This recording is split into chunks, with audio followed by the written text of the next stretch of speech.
Muy buenas a todos, aquí con otro mensaje.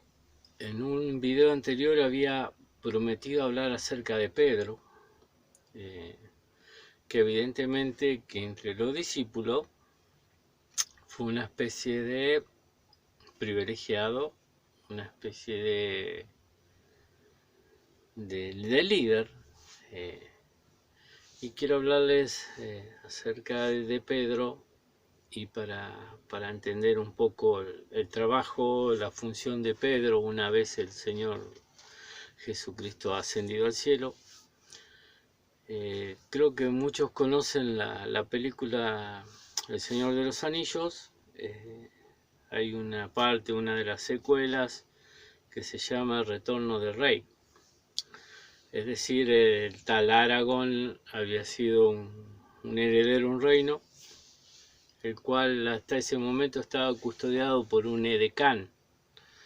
Este edecán no era descendiente de línea sanguínea de reyes, era una especie de albacea, una especie de mayordomo que cuidaba casi en forma de rey, era un cuasi rey, pero repito, el título es edecán. Cuidaba los intereses del reino, veía por el reino y aferrado a su poder se sentía un poco amenazado por el rey que era el legítimo heredero al trono de ese reino. Bueno, eso es un edecán. En este caso es lo que sería Pedro respecto al Señor Jesucristo. Jesucristo el Rey vino con la misión de unificar a todo Israel en una sola nación y de reinar sobre ellos. Evidentemente fue rechazado y pasó lo que pasó. Pero en su ministerio logró obtener una porción de Israel, muy pequeña, pero una porción en sí, que creían en él, que lo creían rey, que lo creían hijo de Dios, entre sus discípulos y uno que otro seguidor que tenía. Cuando él se retira, y para no dejar de protegido, para no perder la cadena de mando sobre este pequeño rebaño llamado el Señor a sus seguidores, comisiona a Pedro como una especie de decán, y por eso le dice que a él le deja la llave del reino, que él se encargue de custodiar ese rebaño pequeño. También en otra cita le dice: apacienta mi rebaño, cuida mis ovejas, es decir, refiriéndose a ese pequeño grupo que creían en el Señor Jesucristo y que él había logrado reunir. Sobre eso queda Pedro, expuesto Pedro. También al darle las llaves, le permitió abrir el Evangelio a los gentiles, por ejemplo. Un tiempo después que llegara el Espíritu Santo, que se convirtieran varios hermanos judíos a la fe en Cristo en aquel Pentecostés famoso. Algún tiempo después, Pedro es enviado, llamado a la casa de un gentil, y Pedro, como tenía las llaves, fue el encargado de abrir el Evangelio a los gentiles también. Pero volviendo el tiempo atrás, cuando el Señor Jesucristo le encarga a Pedro como albacea, lo encarga de su reino, es decir, de su reino, porque Jesucristo vino a Israel, a su pueblo, a los judíos, y Pedro queda encargado de la circuncisión. Es albacea de la circuncisión, no puede cuidar algo que no tenía antes y que el Señor no le entregó. El Señor le dijo: cuida mis ovejas.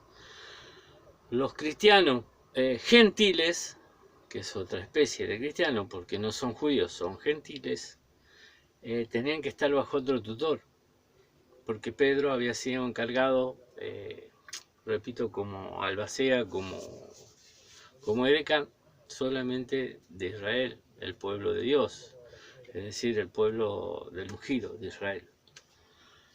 De esa forma es que Pablo, tiempo después, es preparado para ese ministerio, es decir, para los gentiles. Pablo, siendo un ciudadano romano, conociendo mucho el mundo gentil, el mundo judío, porque de ahí venía Pablo. Así que bueno, y hay que entender algo de la separación entre gentiles y judíos, aunque ambos grupos podían ser parte de cristianos o de la misma iglesia, hay una separación, una división. A los del pueblo de Israel se los llamaba ovejas, mi rebaño, cuida mis ovejas, así le dice a Pedro. Los gentiles no entramos en la configuración de ovejas, no llevamos esa denominación de oveja porque solo le corresponde a los nativos de Israel, a los judíos. Nosotros, desde el punto de vista judío, que hasta el Señor usó también esa frase, somos perritos, perros, goins, no somos ovejas, somos perros, somos goins. Cuando una mujer sirofenicia, es decir, una mujer no judía, se acerca al Señor Jesucristo por un favor, el Señor Jesucristo le dice, no está bien tomar la comida de la mesa de los hijos y tirársela a los perros, hablando de ella, de lo que ella pedía.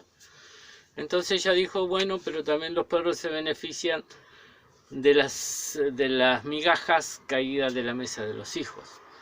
Entonces esa fe, que lo que esa mujer alcanzó fue Cornelio, fue su visión de Cornelio, lo que los hijos desperdician, vino a beneficio al mundo,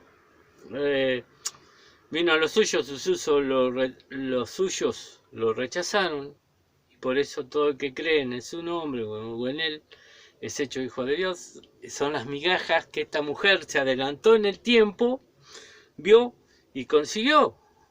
Entonces la fe de esa mujer obró. ¿Qué es la fe? Una proyección hacia lo que iba a pasar en el futuro. Que nosotros, los goin, los perros, nos íbamos a beneficiar de lo que caía o tiraban los hijos de la mesa. La salvación también para nosotros. Y repito, fue el encargado Pedro porque tenía esa ley de como dije, de decán, de ser él quien lo hiciera. Pero siempre a cargo del pueblo de Israel. Como tenía la llave, abrió el evangelio para los gentiles. Después siguió y fue encargado Pablo de esas cuestiones del mundo gentil. En todo caso, nosotros responderíamos más a Pablo por ser goins que a Pedro, que fue encargado, albacea, de la circuncisión. Pablo mismo lo dice, el que ordenó y dio misión y comisionó a Pedro para la circuncisión es el mismo que, venido el tiempo, actuó en mí para el evangelio y predica a los incircuncisos, o sea, a los gentiles, a los perros goin. Así que bueno, siempre hay que tener en cuenta eso, las separaciones para no entrar en confusión. La Iglesia Católica hizo de Pedro la base fundamental, recuerdan el video que hice de la Iglesia, hizo los fundamentos de la Iglesia basados en Pedro, lo puso a Pedro sobre las dos facciones, es decir, sobre los goin y sobre las ovejas, sobre los perros y sobre la oveja, y es algo que no es así. Después, obviamente, que Dios no hace acepción de personas, no hace diferencia, tiempo después se dice eso. Quiere decir que puede ser tan salvo un judío